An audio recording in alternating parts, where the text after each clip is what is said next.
we've got POCO X4 GT, and let me show you how to activate installation of apps from unknown sources.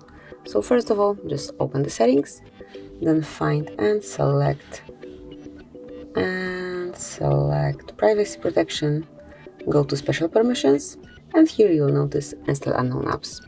In this panel you can smoothly allow some application to provide another apps via this particular app.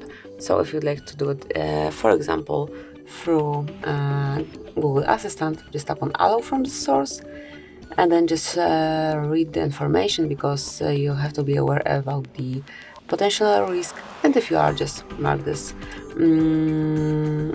tab, click on OK, and you will be able to activate it and smoothly install apps via Assistant.